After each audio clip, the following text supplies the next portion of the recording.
Welcome. I'm Srinath from the Vinod Gupta School of Management IIT Kharagpur, and I'm reporting on the sidelines of Horaxis Asia Meet 2017 from Kolkata. And today I'm extremely glad to have with us someone who doesn't need any introduction at all. He is the chairman of the Manipal Global Education Services. He was the former CFO and board member of Infosys. He is the co-founder of Akshaya Patra Foundation, which runs the world's largest midday meal program, and he was also the chairman of the board of Securities and Exchange Board of India, and he currently serves as a board member of NSE India. He also leads a private equity fund, RM Capital. And I'm talking about none other than Padma Shri T.V. Mohandas Pai. Welcome, sir. Thank you very much. Yes, sir. So let me just start off this conversation by asking you, have you visited IIT Kharagpur campus and how your experience was when you last visited? Well, I went there maybe 5-6 years ago and I stayed there for 2 days because we were part of a committee looking into higher education issues, and I think it's a fantastic campus, 2,000 acres, very nicely done, a lot of bright students. It's a great campus, great students, very enjoyable. That's wonderful to hear. And nowadays, everybody is talking about disruption. And the Vinod Gupta School of Management also has our flagship national level management festival, Purvodaya, which comes up next year in February. So our theme is also disrupt and rise. And you are someone who has disrupted many sectors. You are in the startup space, you are into the education sector, and you've also disrupted the philanthropy space. So how do you look at this landscape of multiple disruptions across various sectors in a single campus? Well, let me give you a little bit of background because in IMA, All India Management Association, our theme for this year is Leadership in the Age of Disruption. Now, disruption is a very, very seminal issue in society.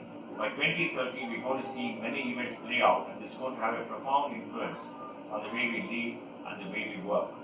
200 years ago, a disruption took place when the steam engine went out of date. That led to the age of the machine. 200 years ago, when the society was configured as empires, we saw a very profound change. Because of the age of machines happening in Europe, we saw the decline of China, we saw the decline of India, we saw the Europeans rise up and become the richest set of people in the world. We saw the impact of the wars. The First World War killed 16 million people, Second World War killed 60 million people. The brutality of the wars because of machines, because of armaments was something very different. By 1919, the age of empires is over because the working class had developed with the rise of the age of machines. So we saw the Tsarist Russia becoming a socialistic country. We saw the Austrian-Hungarian Empire grow. We saw the German Empire grow. We saw the British Empire weaken. We saw the Chinese Empire grow. And we saw the Ottoman Empire grow. You must look at history to understand the impact.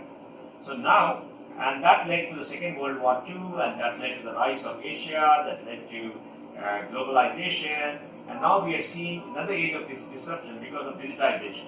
Let me give you some examples. Oil is used for 65-70% of energy of the world, and about 60% of oil is used for the automobile.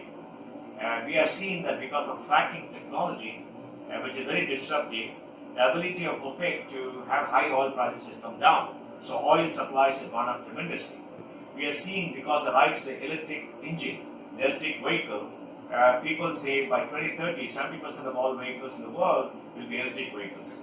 And it will have an impact on the oil industry, which was a $6 trillion industry, which has now become a $4 trillion industry. The electric vehicle has only 20 moving parts, an IC engine has 2,000 moving parts. The electric vehicle costs only $1,500 to maintain a year, and the IC engine costs about $10,500. These are all US data.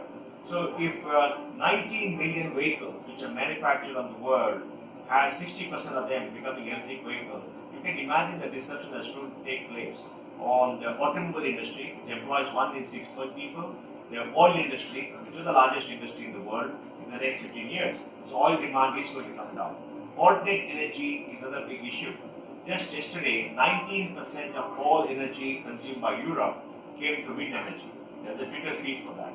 And in June of this year, 100% of the energy in the UK was all alternate energy, no coal.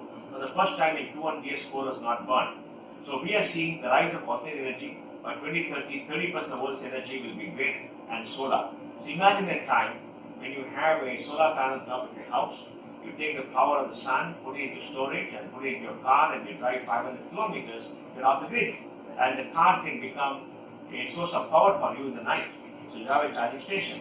Manufacturing is getting disrupted by 3D printing, which is additive manufacturing as against dirty manufacturing. By 2030, maybe 30% of the world will be done on 3D printing.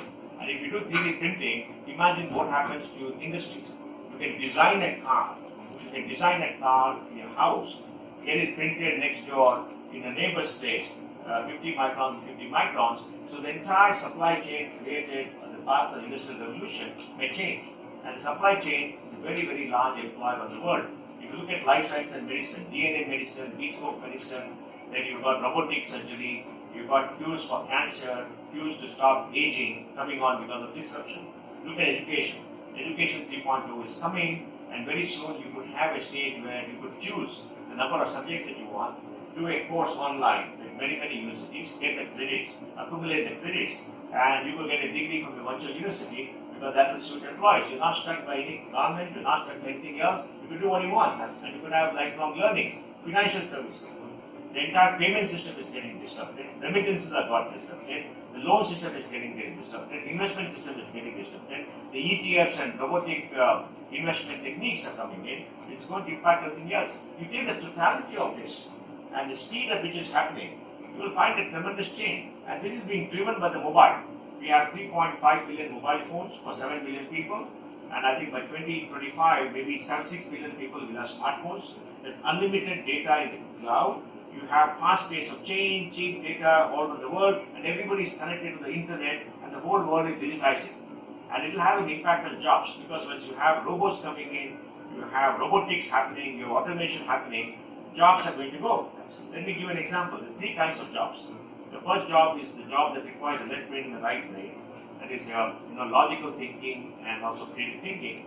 And that will remain. The second job, which is 65% of all jobs, is rule-based jobs. That will get automated, maybe 50%. And the others are individual jobs like hairdressers, which may remain. So the rich, fat middle class, where we want more jobs, is going to be impacted. And just the other day,